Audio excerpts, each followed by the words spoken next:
이 택시 타면 집에 못 갑니다. 처음엔 그런 생각 전혀 하지 못했습니다. 그날도 평소처럼 마지막 손님을 태우고 있었습니다. 늦은 밤 비가 내리고 있었고 도로는 거의 비어 있었습니다. 손님은 말이 없었습니다. 백미러로 몇 번이나 확인했지만 그저 창밖만 보고 있을 뿐이었습니다. 어딘가 이상했지만 그 정도는 흔한 일이었습니다. 문제는 도착하고 나서였습니다. 차가 멈추고 요금이 찍혔습니다. 손님은 천천히 문을 열더니 내리기 직전 저를 보고 말했습니다. 이 택시 막차죠?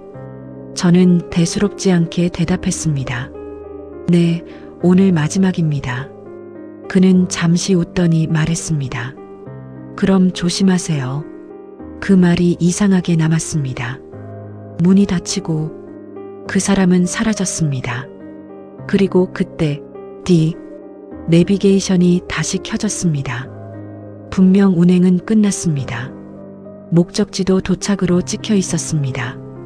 그런데 새로운 목적지가 자동으로 설정됐습니다.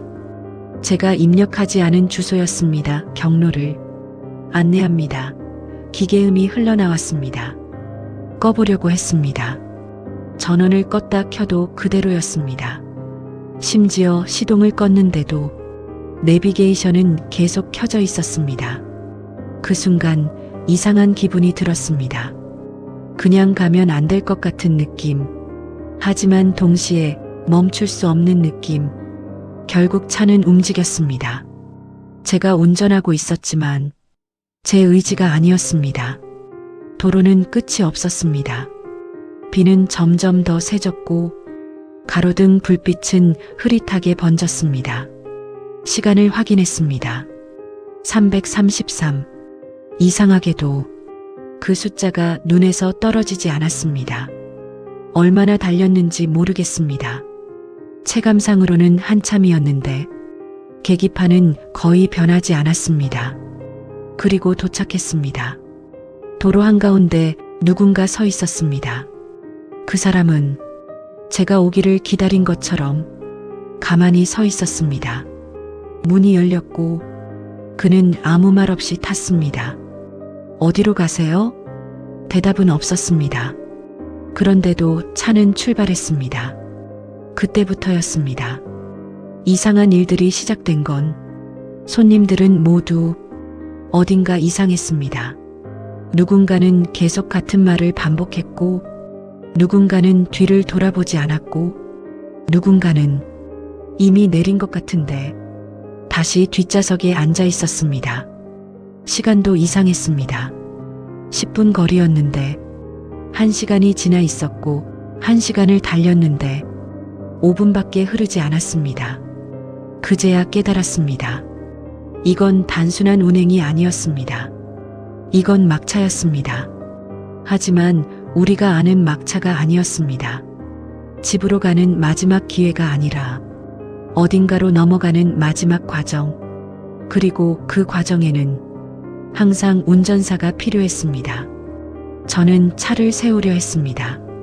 브레이크를 밟았지만 속도는 줄지 않았습니다. 문을 열려고 했지만 열리지 않았습니다. 그때 그 목소리가 들렸습니다. 이미 시작되었습니다.